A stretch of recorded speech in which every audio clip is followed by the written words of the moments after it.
Ассалаумағалейкум құрметті көрермендер. Бүгін біз сіздермен тағы да біргеміз. Бүгін біз сіздермен халал дайындайтын боламыз. Яғни жаздың мезгілі күшті тамақтар өте бермейді, соған халал дайындаймыз. Ол үшін маған ең қажетті алдымен ингредиент өтейін. Маған сиырдың 2 сирағы қажет болады. Ал сосын қалған қосымша ингредиенттерді яғни қоспаларды мен осы сиырдың сирағын дайындап болғаннан соң айтатын боламын. Қазірге біз сиырдың сирағын жақсылап суға қайнатып алатын боламыз, салқын суға. Неге көріп тұрғаныңыздар, біз оны балтырмай салатын жерден сауып алдық, алдына дайындап, жуып, тазалап қойғанбыз. Көріп тұрсыздар. Енді осыны суға салып, қайнатып алатын боламыз. Мінекей, сирақтарымызды қазанымызды салып алдық. Бөлінген көріп тұрсыздар. Оны қазіргі біз суын толтырмаймыз, себебі оны бір қайнап шығып, бетіне пенкалар болады, көбіктер шыққаннан соң, оның барлық суын төгіп тастап, қайтадан мұздай су құйып қайнатып боламыз. Неге көріп тұрсыздар, суын әлі толтырмадық. Қазірге қайнатып, бетіндегі мұсырларын алып тастау үшін, пенасын алып тастау үшін су жеткілікті. Қайнатып аламыз. Неге құрметті көрермендер, қайнап шықты. Бетіне пенкалар шықты мұсырлары. Қазіргі мұсырлардың бәрін сол сүйектерге сирақтар яғни жабысқанбау үшін жеке-жеке осылай алып аламыз да, алдымен. Осы пенкалардың бәрін. Бұлар алып болғаннан соң, мына суын төгіп жіберіп, қайтадан жаңа су құйып алатын боламыз.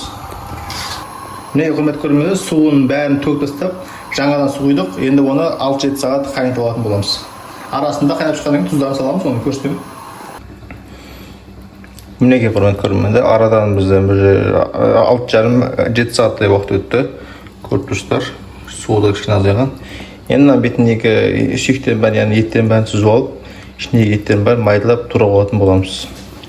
Мінеке құрметті көрермендер, мына еттерімізді сүзіп алдық. Көріп тұрсыздар, бәрі 7 сағат қайнағаннан кейін уже етті бәрі болып кетті. Арасын бәрі ажырап кеткен. Осыдан сүйектен ажырап аламыз.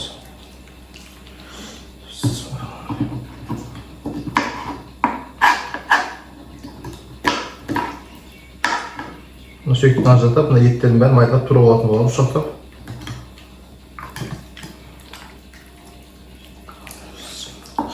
Ыстық көріп тұрсыздар. Ұшақтап аламыз.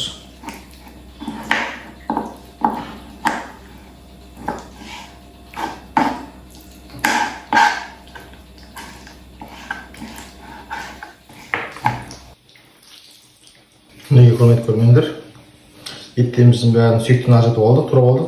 Енді оны қайтадан қазанға салып, тағы бір 2 сағаттай қайнатып алатын боламыз. Тағы да жаңағы турап алған еттерімізді салып алдық ішіне. Көргеніңіз болады, сүйектен ажыратылған болған. Осылайынан жай етіп тағы да бір 2 сағаттай қайнатып алатын боламыз. Енді тағы айтатын жағдай, мен жаңа тұздарын қосқан жоқ, өйткені су азайғаннан кейін тұз ашып қалатын еді. Сосын тұзды енді қосып алатын боламын. Қазірге 3 шай қасық тұз салып тұрамын. 3 шай қасық, сосын егер тұз аз болса тағы да қоса беретін боламын. Сосын оның ішіне қара бұрыш қосып жібереміз азырақ.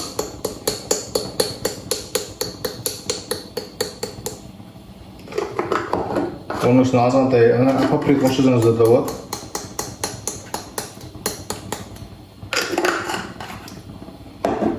Сосын оның алғандай кориандр қосып жіберіңіздер.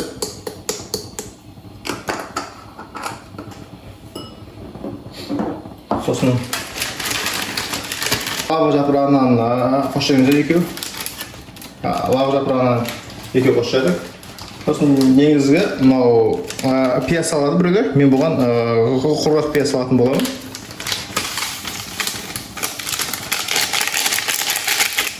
Салып жібердім. Енді соңында сәбіз. Бұған бір дана сәбізді осылай думалға етіп тұрап салсаңыздар болады. Бұл иіс беру үшін. Бәрін қосып алдық. Енді осылай тағы да 1-2 сағат астын жайғайтып қайнатып алатын боламыз. Сосын ыдыстарымызға салып алатын боламыз, құйып. Мінеке құрметті көрермендер, жалпы арадан 9 сағат уақыт өтті. Біз бұны алдын ала 7 сағат сүйектермен бірге қайнатып алдық.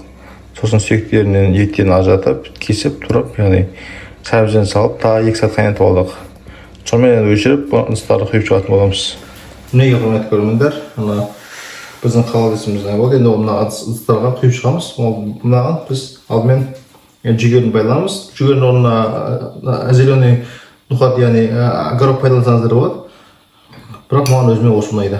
Сол үшін салып аламыз. Енді бұл сәндік үшін бәрі. Оны салғаныңыз маңызды емес, бірақ салып алсаңыздар әдемі болады.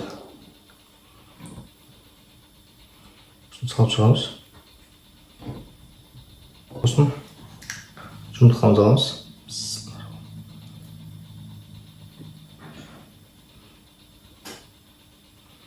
Жұмыртқаны былай қойып шығамыз осылай.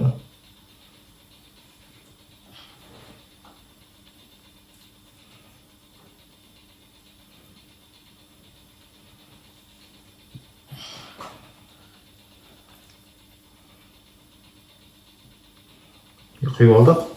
Қойып алдық. Енді оның үстіне мына холодильнигіміздің суын құйып шығамыз. Уже трубка қатып жатыр жоқ, қатып бастап жатыр. Бәрін құйып алатын боламыз үстіне. Мінекей құрметті көрермендер, құйып алдығымызға енді оған орудымыз бетіне шашып шығамыз азғантай иіс беру үшін. Енді мына қалғандарында кеселерімізге осылайынан құйып шығатын боламыз. Қалған холодильнигімізді салып. Көріп тұрғаныңыздай салып алдық. Енді оған да құйып шығамыз холодильнигімізді.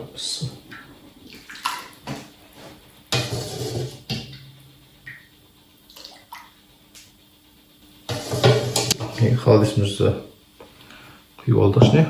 Оған азғантай көрсетіп жүретін. Құрметті көрермендер, мына қалғандарында дәл осы сияқты ыдыстарымызды құйып алатын боламыз. Мінекей құрметті көрермендер, біздің ыдыстарымызды құйып алдық. Енді оны 30 минут 1 сағатқа кішкене суытып қоямыз. Ал суығаннан кейін 4-5 сағатқа холодильникке салқындатуға қоятын боламыз. Сосын дайын болады қатайып. Сонымен құрметті көрермендер, біздің холодильниктеріміз дайын болды. Ол тағы да холодильникте 6 сағат уақыт тұрған. Сонымен финалетіп жеп көріңіз болады. Қатып жатыр. Енді мұны осынша ашқанымыз жоқ. Қарабетін осылайды.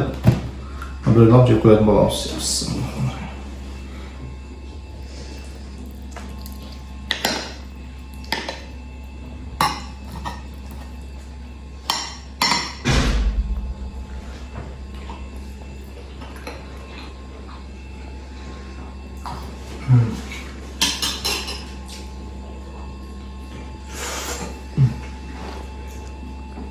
Тәмі өте күшті. Сонымен құрметті көрермендер, мен осылай дайындаған рецепт бойынша үйлеріңізде холодильникте дайындап көріңіздер. Тәмі өте күшті шығады. Ешқандай болған қосымша ештеңе қажет емес. Енді түрінің соңында айтады, безендіру үшін көкөніс жұмыртқа қабылдауыңызға болады. Қаласаңыздар қосып салсаңыздар болады.